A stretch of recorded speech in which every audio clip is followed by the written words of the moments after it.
किसी को संशय में रहने की जरूरत नहीं है।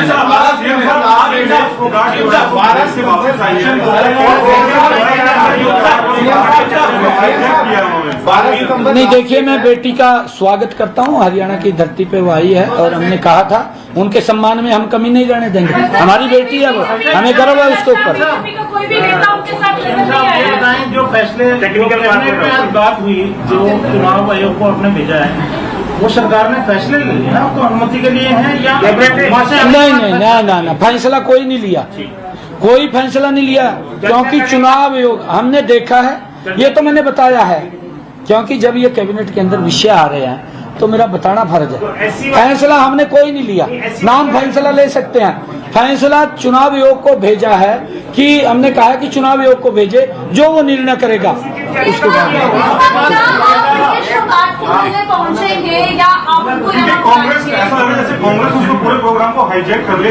कांग्रेस राजनीति करती है। कांग्रेस क्योंकि ऐसा उसके पास मुद्दा बताने के लिए तो नहीं है कुछ भी, वो तो इस प्रकार की राजनीति करती है। परंतु मैंने तो उसी दिन ही कहा था कि हमें अपनी बेटी के ऊपर गर्व है और उसको कोई चिंता करने की जरूरत नहीं है। हरियाणा सरकार बिल्कुल, हमें गर्व है उसके ऊपर। मैं उसका जी बहुत बहुत धन्यवाद आप सबका।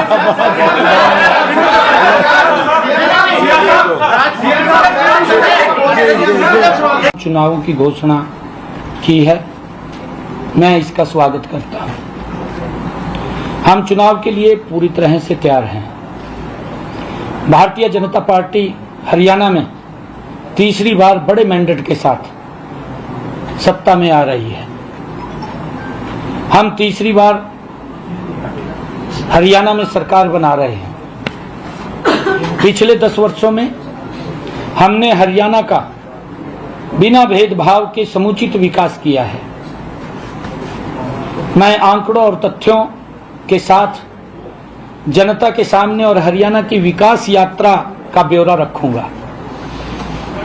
साथ साथ विपक्ष के लोगों से भी इस बात के लिए हम पूछेंगे कि जनता के सामने झूठ बोलने से बेहतर तो ये रहेगा कि वो अपने कामों का गुणगान करना चाहिए, उनको बताना चाहिए कि हमने ये काम किया, हम यहाँ पर रहे। झूठ फैलाने में लगे हुए हैं।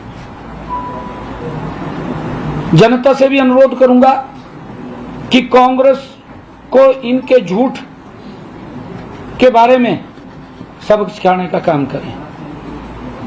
पिछले 10 वर्षों में हरियाणा ने हर क्षेत्र में विकास की ऊंचाइयों को छुआ है। मैं हरियाणा के मतदाताओं से अपील करता हूं कि लोकतंत्र के इस पर्व में बढ़ चढ़ करके भाग लें, अपना मत अवश्य वो डालें।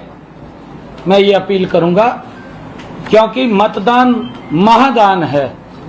आप इसके लिए, मैं अपील करना चाहूंगा सभी मतदाताओं से कि आप इसके लिए विशेष समय निकालिए और विशेष समय निकाल करके इस लोकतंत्र के पर्व के अंदर हिस्सा लेते हुए लोकतंत्र को मजबूत करने का काम आप लोग करें। ऐसा मैं आग्रह हरियाणा प्रदेश के मतदाताओं से करता हूं। आज मंत्रिमंडल के समक्ष जो अभी पिछले दिनों माननीय सर्वोच्च न्यायालय द्वारा नौकरियों में अनुसूचित जाति के कोटे में वर्गीकरण के संबंध में हरियाणा अनुसूचित जाति आयोग की जो रिपोर्ट थी वो आज रखी गई। उस रिपोर्ट को कैबिनेट ने स्वीकार कर लिया और स्वीकार किया है क्योंकि चुनाव आचार संहिता लगी हुई है। चुनाव आचार संहिता उसको हमने देख करके ये अनुशंसा की है कि चुनाव आयोग को भेजी जाए रिपोर्ट।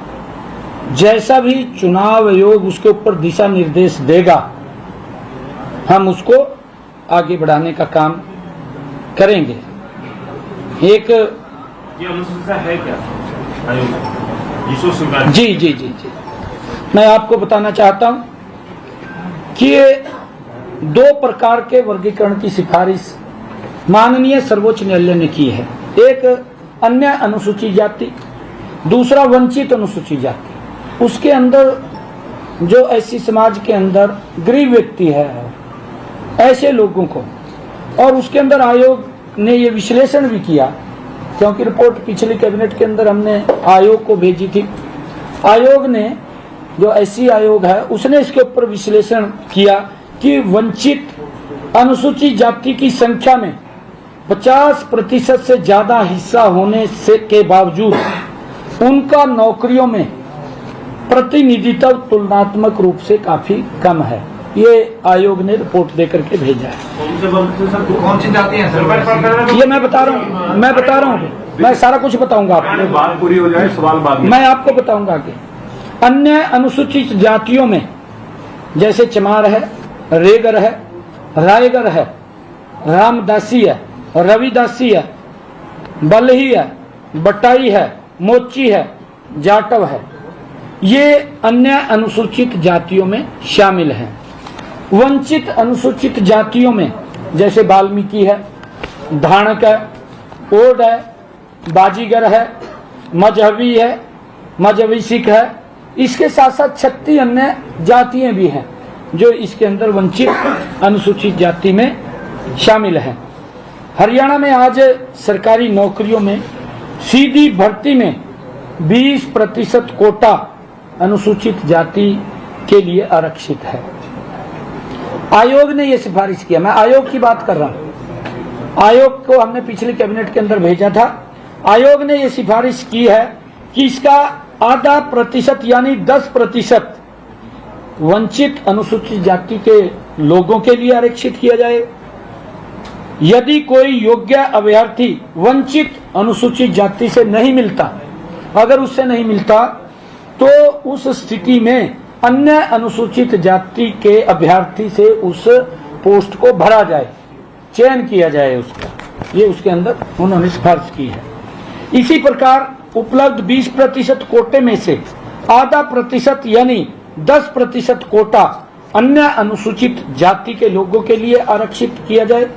यदि कोई योग्य अभ्यर्थी अन्य अनुसूचित जाति में से नहीं मिलता, तो उस स्थिति में वंचित अनुसूचित जातियों से अभ्यर्थियों का चयन किया जाएगा। हाँ जी, इधर से भी ले सकते हैं, उधर से भी ले सकते हैं, दोनों भी, खाली ना पोस्ट रहे, जो वो कोटा है वो कोटा उतना बरकरार रहे। और इसी प्रकार आज के कुल 20% कोटा में कोई परिवर्तन नहीं होगा, क्योंकि वो 20% जो कोटा है वो कोटा रहेगा। आज कैबिनेट ने इन सारे आंकड़ों का विश्लेषण का अध्ययन करने के बाद हरियाणा अनुसूचित आयोग की रिपोर्ट को स्वीकार कर लिया है, जैसा मैंने बताया भी है।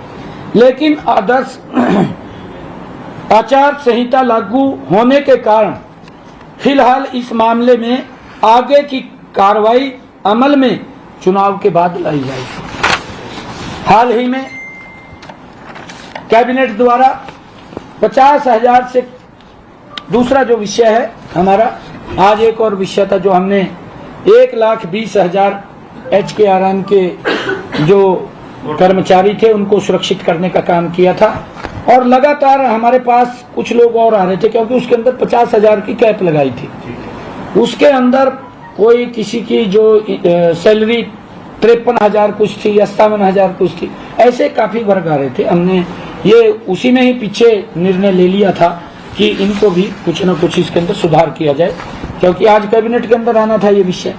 ये कैबिनेट के अंदर आया है कि ऐसे 50,000 से कम वेतन लेने वाले अनुबंधित कर्मचारियों की सेवाओं को सुरक्षित करने का फैसला वो पीछे लिया गया था। आज यह फैसला लिया गया है कि उच्चतर शिक्षा विभाग के एक्सटेंशन जो लेक्चरर हैं, इंजीनियरिंग कॉलेज व पॉलिटेक्निकल की गेस्ट फैकल्टी को भी इसमें कवर किया जाएगा।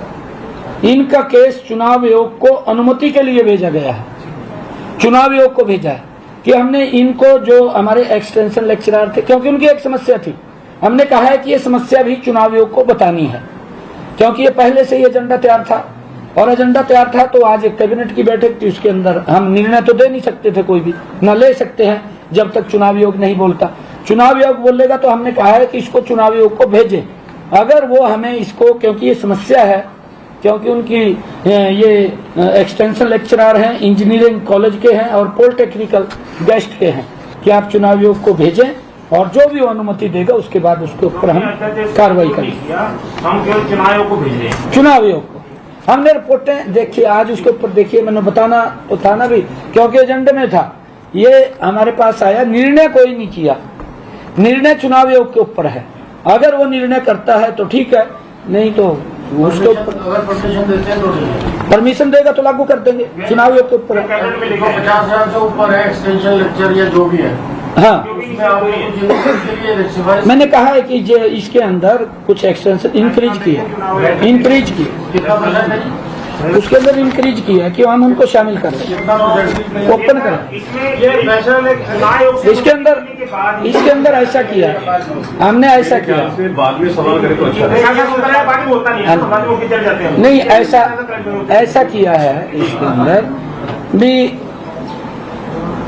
एक साथ लगे टीचर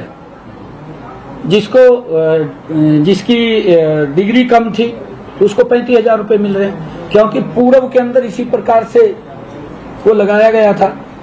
और जिनके पास पीएचडी की डिग्री है उनको सैलरी ज्यादा मिल रही है।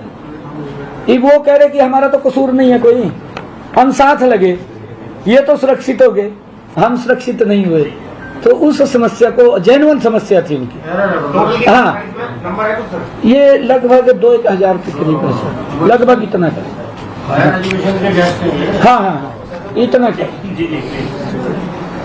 इसके अलावा अन्य विभागों में लगे अनुबंधित कर्मचारी, जिनमें सभी तरह की रजिस्टर्ड सोसाइटियों जैसे Samagra Shiksha Parishad, Haryana AIDS control society, NHM work education instructor, NHM work education instructor, Aarohi model school, computer professional teacher डिट्स इत्यादि शामिल हैं। DITS डिट्स शामिल हैं तथा कई अन्य विभागों में कार्यरत फिक्स पे, जिनकी फिक्स पे थी, वाले कर्मचारी जैसे police SPO, public health term appointee, जो इस अध्यादेश में फिलहाल कवर नहीं हो रहे हैं, उन्हें इसका लाभ देने के लिए मुख्य सचिव की अध्यक्षता में एक कमेटी का गठन हमने कर दिया है कि वो उनकी सारी समस्याओं को देखेंगे और देख करके कमेटी रिपोर्ट देगी, उसके ऊपर फिर कैबिनेट निर्णय लेगी। अभी तो हमने ये काम किया, उनके बारे में ये विचार किया है।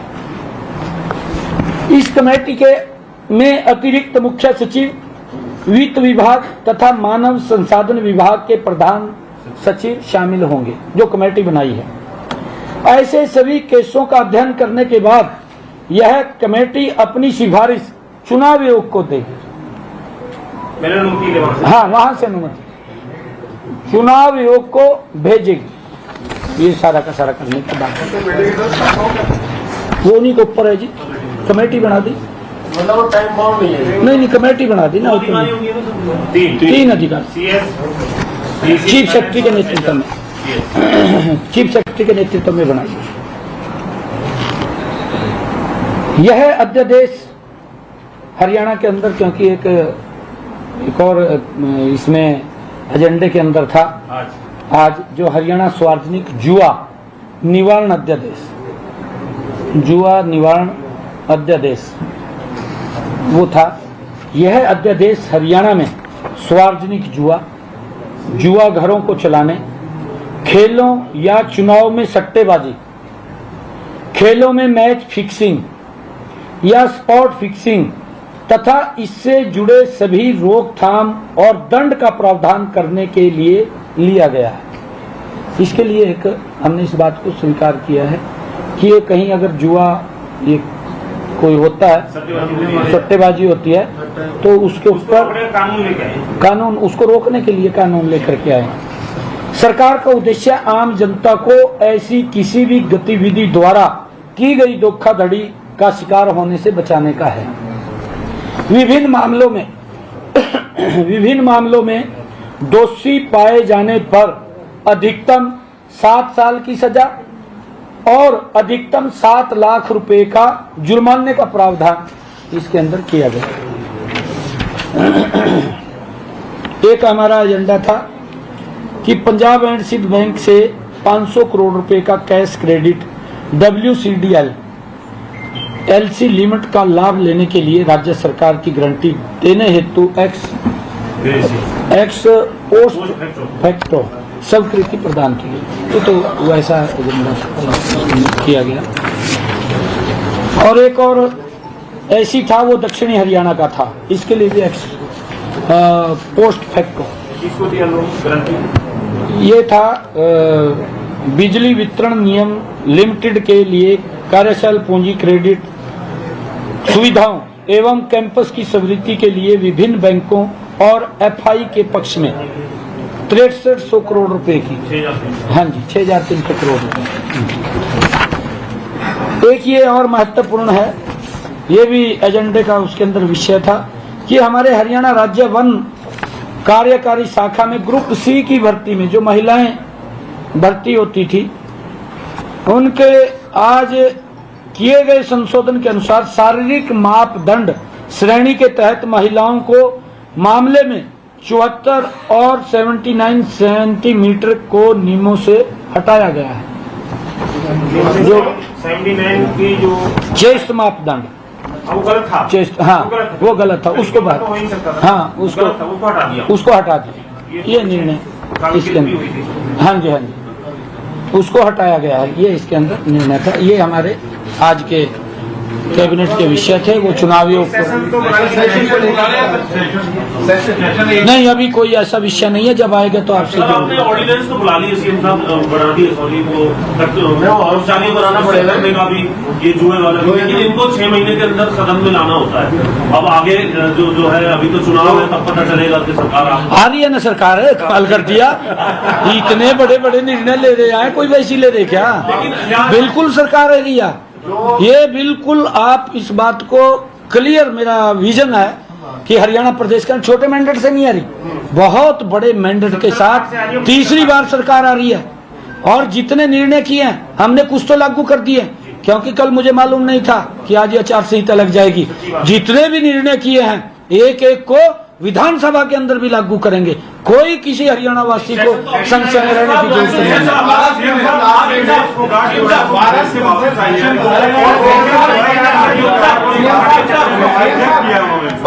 नहीं, देखिए मैं बेटी का स्वागत करता हूँ, हरियाणा की धरती पे वो आई है और हमने कहा था उनके सम्मान में हम कमी नहीं रहने देंगे। हमारी बेटी है वो, हमें गर्व है उसके ऊपर।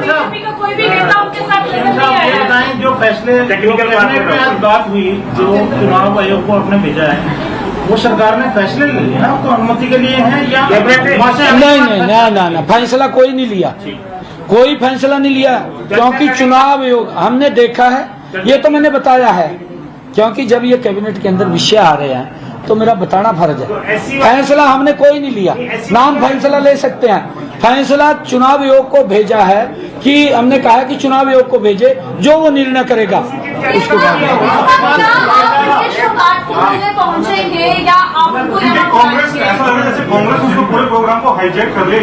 कांग्रेस राजनीति करती है। कांग्रेस क्योंकि ऐसा उसके पास मुद्दा बताने के लिए तो नहीं है कुछ भी, वो तो इस प्रकार की राजनीति करती है। परंतु मैंने तो उसी दिन ही कहा था कि हमें अपनी बेटी के ऊपर गर्व है और उसको कोई चिंता करने की जरूरत नहीं है। हरियाणा सरकार बिल्कुल, हमें गर्व है उसके ऊपर। मैं उसका जी बहुत बहुत धन्यवाद आप सबका।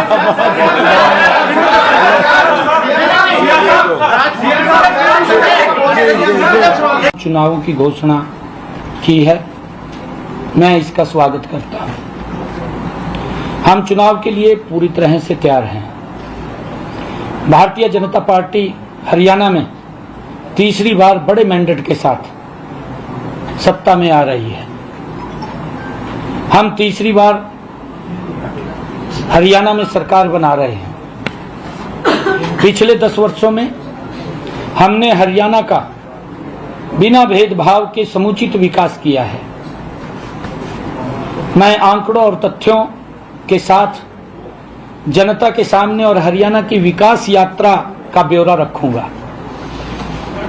साथ साथ विपक्ष के लोगों से भी इस बात के लिए हम पूछेंगे